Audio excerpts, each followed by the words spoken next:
বিচারের দাড়ি পাল্লা কত কঠিন সে জানে জানে না, সে জানে না।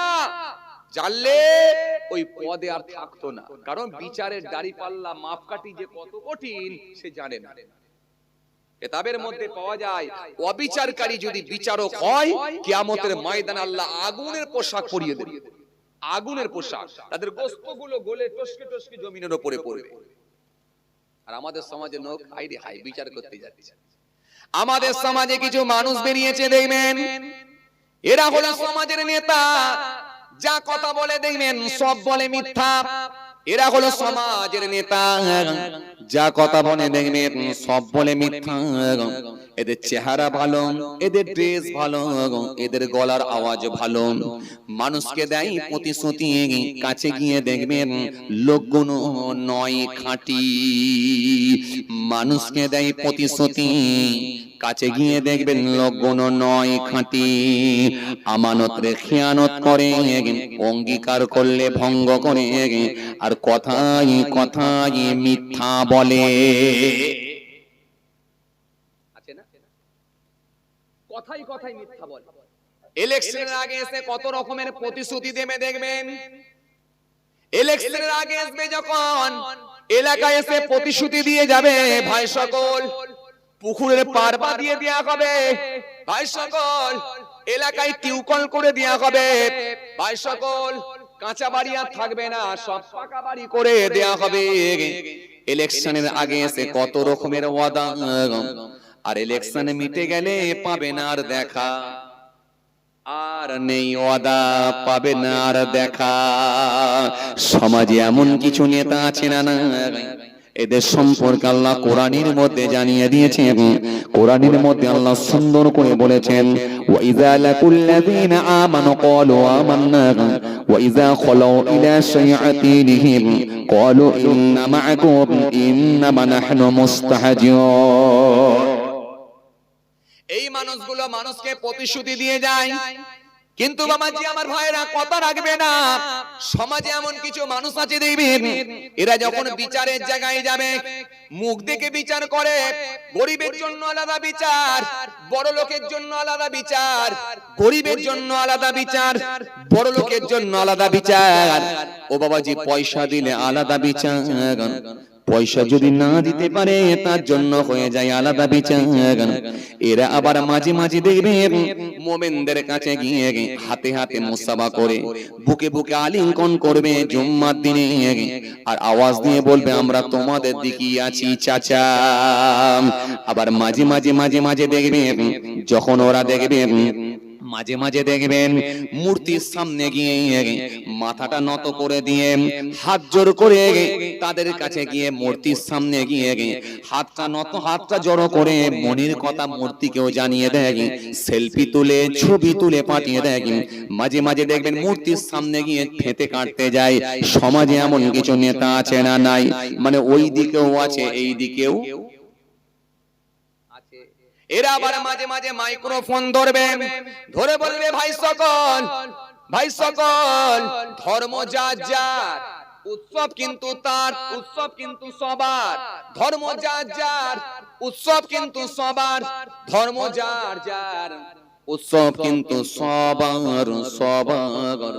আমি বলছি নারকেল গাছ যার যার, নারকেল কিন্তু সবার। আমি বলবো ডাব গাছ যার যার, ডাব কিন্তু সবার সবার। চাকরি কিন্তু যার যার যার যার, বেতন কিন্তু সবার সবার। এলাকায় যেই ছেলেটা চাকরি করে, সার্ভিস করে, মাসের শেষে যখন বেতন উঠবে একবার গিয়ে বলবেন হুজুর বলে গিয়েছিল চাকরি যার যার, বেতন সবার, তো পয়সা আমাকে কিছু দাও। সে বলবে পয়সা তো দেবো, সাথে কি লাঠি নিয়ে এসেছো? কথা বলেন না কেন? লাঠি নিয়ে এসো তারপরে পয়সা নিয়ে, কারণ লাঠি ফাঁকে একটাও পড়বে না, যা পড়বে যা পড়বে পিঠে। পাকামো করার জায়গা পাওনি, আমি খেটেছি আর তুমি ভাগ নিতে এসেছো। এই জন্য মনে রাখতে হবে ধর্ম যার যার, উৎসব সবার নয়। ধর্ম যার যার, উৎসবও কিন্তু তার ইসলাম আপনাকে রাইট দেয় না আপনার কুরবানির বাড়িতে, আপনার অনুষ্ঠানে, আপনার ঈদ উজ্জোহায় কুরবানির গোশত কোন অমুসলমান ভাইকে ডেকে নিয়ে এসে খাওয়াবেন, এটা কিন্তু ইসলাম আপনাকে রাইট দেয় না। আর তার কোন অনুষ্ঠানে, কোন মূর্তি অনুষ্ঠানে সেখানে গিয়ে আপনি ছবি তুলে ছাড়বেন, আপনি সেখানে গিয়ে সিজদা দেবেন, কিন্তু ইসলাম কিন্তু এটাও আপনাকে রাইট দেয় না। বরং ইসলাম আপনাকে বলেছে, আল্লাহ আপনাকে বলেছে, লাকুম দীনুকুম ওয়ালিয়া দীন, তুমি তোমার ধর্ম করো, ওকে ও ধর্ম করতে দাও। তুমি তোমার ধর্ম করো, ওকে ও ধর্ম করতে দাও। তবে ইসলাম এটা শিখিয়েছে, নবী এটা শিখিয়ে দিয়েছেন, মনে রেখে দিও। তোমার বাড়ির সামনে একটা পুকুর আছে, ওই পুকুরের উপরে ছোট একটা বাচ্চা গিয়ে পড়ে গেছে, হাবুডুবু খাচ্ছে।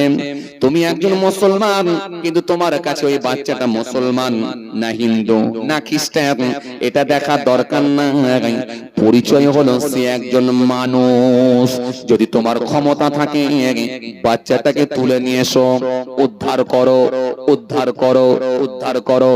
রাতের অন্ধকারে তোমার বাড়ির পাশে 6টা বাড়ি পার করে একটা বাড়িতে আগুন লেগে গেছে, রাতের অন্ধকারে তুমি মুসলমান ছুটে গিয়ে ঝাঁপিয়ে পড়ো, সেই বাড়ির উপরে পানি দাও, ক্ষমতা থাকলে পানি দাও। সেখানে মুসলমান না হিন্দু না খ্রিস্টান দেখার দরকার নাই, তোমার কাছে পরিচয় একটা, সেটা হলো তোমার কাছে পরিচয় একটা, সে একজন মানুষ। হুব্বুল ওয়াতানি মিনাল ঈমান, দেশপ্রেম হলো ঈমানের অঙ্গ। লা ইয়ারহামুল্লাহু মান লা ইয়ারহামুন নাস, আল্লাহ তার উপরে দয়া করে না যে মনুষ্য জাতির উপরে দয়া করে না। মানুষের উপরে দয়া করলে আল্লাহ তার উপরে দয়া করবে। চলেন ভাইরা আমার, বন্ধুরা আমার, সাথী মহব্বতের ভাইরা, অনেক দূরে চলে এলাম। কোথায় ছেড়ে এলাম বলেন দেখিনি? দাউদ আসলাম, হ্যাঁ বিচার, তাই না? এই বিচার, বিচারের মাপকাঠি। ওমাল্লাম ইয়াহকুম বিমা আনজালাল্লাহ ফাউলাইকা হুমুজ যালিমুন, ওমাল্লাম ইয়াহকুম বিমা আনজালাল্লাহ ফাউলাইকা হুমুল ফাসিকুন, ওমাল্লাম ইয়াহকুম বিমা আনজালাল্লাহ ফাউলাইকা হুমুল কাফিরুন। আল্লাহ বলছে আমার কোরআন দিয়ে, আমার আইন দিয়ে বিচার করো, ফাউলাইকা হুমুল কাফিরুন। যদি না করা হয় সে হবে কাফের, অতঃপর সে হবে কাফের। খুব কঠিন ব্যাপার, খুব কঠিন ব্যাপার।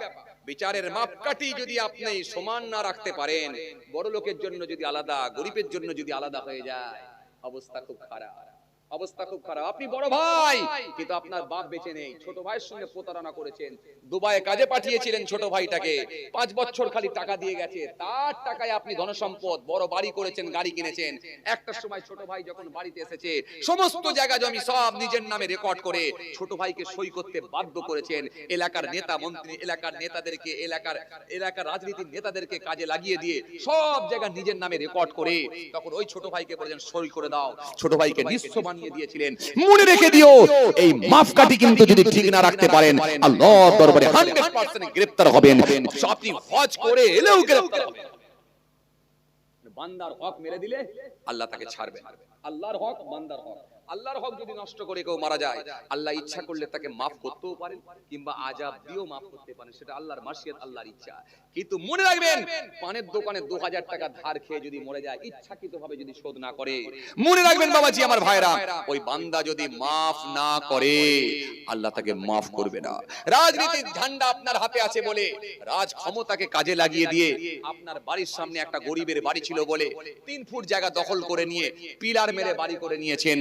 কিন্তু মনে রাখবেন, ওই গরিবটা দুনিয়ার জমিনে কোথাও ন্যায় বিচার না পেলেও, কিন্তু আপনার ক্ষমতা ছিল বলে 3 ফুট জায়গা ঢুকিয়ে নিয়ে বড় পিলার মেরে উঁচু বাড়ি করে দিয়ে আপনি রাজনীতির ঝান্ডাকে কাজে লাগিয়ে দিয়ে ঘুরে বেরিয়েছিলেন। মনে রাখবেন, এই পৃথিবীর জমিনে যদি লোকের মেরে নেন, লোকের জায়গা যদি আপনি ঢুকিয়ে নেন, কিয়ামতের ময়দানে আপনি আল্লাহর দরবারে আটকে যাবেন। কারণ আল্লাহর বিচার হলো আহকামুল হাকিমিন। এইজন্য দাউদ আসলামের কাছে গিয়ে বলেছিল, হুজুর আল্লাহর বিচারটা কেমন হবে একবার বলুন, যাতে করে আমাদের ভেতর আরো ভয় ভীতি বেশি ঢোকে, আল্লাহর হুকুম যেন বেশি বেশি করে আমরা পালন করতে পারি, আল্লাহর হুকুম যেন বেশি বেশি করে আমরা পালন করতে পারি। সুতরাং আল্লাহর বিচারটা কেমন হবে একবার দেখা।